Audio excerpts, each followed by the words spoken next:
So with Saturday night's main event officially in the books, this was the official last big event for the WWE in 2024.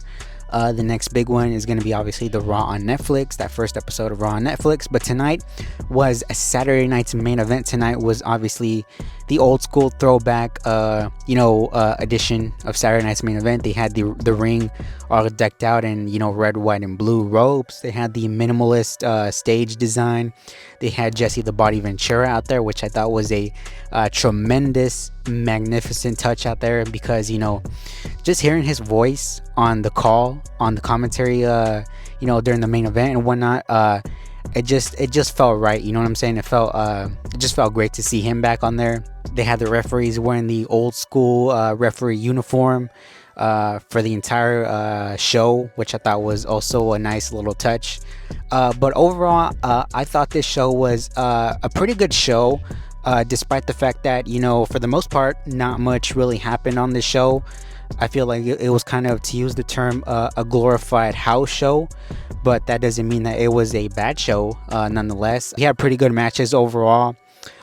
Tonight, I felt like either the World Heavyweight Championship match or the main event match was my top contenders for match of the night here. I think I got all my predictions right here for this 5-card match. We started with Drew McIntyre against Sami Zayn. So going into this, I kind of figured, Drew McIntyre, he just returned a few weeks ago.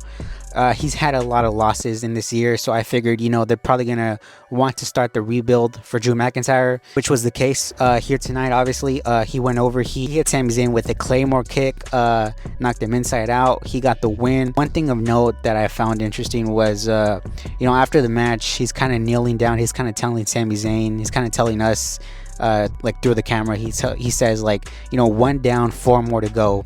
I think, because they were playing it up on commentary, that he's targeting every single member of that OG bloodline. So obviously Sami Zayn was a member of that OG bloodline. I feel like he's gonna go and set his sights now potentially on Solo, which would inevitably lead him down to challenge Roman Reigns whenever the time may come. So good match here, correct outcome, Drew McIntyre going over. The next match was the Women's World Heavyweight Championship match between Liv Morgan and Io Sky. I was surprised when I saw that Liv Morgan won this match clean. Typically you're used to the Liv Morgan matches with outside interference, so I was kind of glad that she won here clean with no outside interference at all. I did think that the match was a little short. I think it could have gone an extra 10 minutes so these women could get their shine in and whatnot. And after the match, obviously we got the confrontation between Rhea Ripley and Liv Morgan. So potentially I see this match happening within a few weeks at that first episode of Raw on Netflix, where Rhea Ripley is probably gonna go over and become the new women's champion. And I think, as far as Io Sky, right now I think she's my current favorite to win the women's Royal Rumble match, and I think we'll get that Rhea Io Sky match at WrestleMania, but that's just my little fantasy booking there.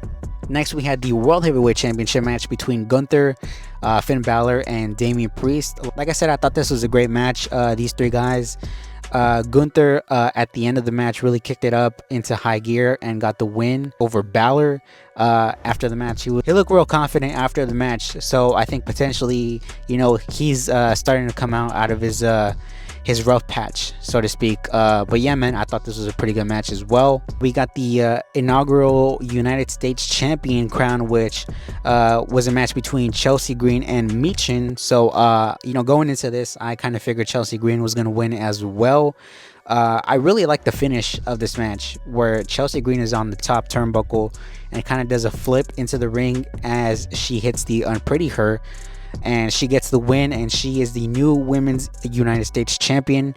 I think it's great. I think the title was essentially crafted for somebody like Chelsea to hold on to that title. I think this is probably her reward for her hard work that she's done this past year, so I have no complaints about that. Cody Rhodes comes out here and he's covering up the title, which we've heard that was the Winged Eagle title, and as soon as he unveils it, it was just a great moment to see that title once again, the Winged Eagle title. Such an old school nostalgic title, so random seeing it back. in 2024, like on television and whatnot. But this was a one night only thing.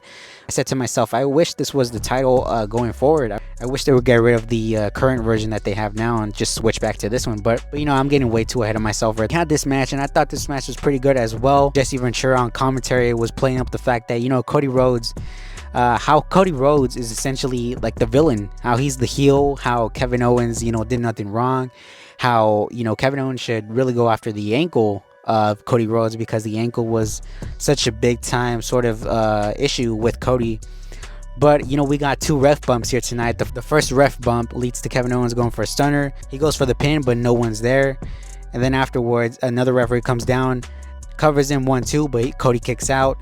And then that referee gets taken out by Cody Rhodes. Then Kevin Owens goes and grabs a chair. He's about to use the chair, but Cody blocks it. Then Cody, surprisingly, looks at the chair as he has the crossroad position and crossroads Kevin onto that chair. And the referee comes back in. Actually, he was outside, and the cover is made 1, 2, 3. And Cody Rhodes retains the WWE Championship here tonight. And they were playing it up on commentary, the fact that, Cody Rhodes, he essentially cheated here because, he used the chair when he really didn't have to. That was kind of a heelish move there. You could see Kevin kind of irritated in the background. So I don't know if this is like the blow off for this match. We did not get a Randy Orton return as I was hoping for and kind of expecting. We did not get a Randy Orton return. I did think that he was going to show up here tonight, potentially aid Cody, but I guess not. I guess he'll show up inevitably down the road. But overall, man, I thought the show was a pretty good show. I thought it had a great nostalgic feel to it. I thought it was essentially kind of a glorified house show. But like I said, that's not a bad thing.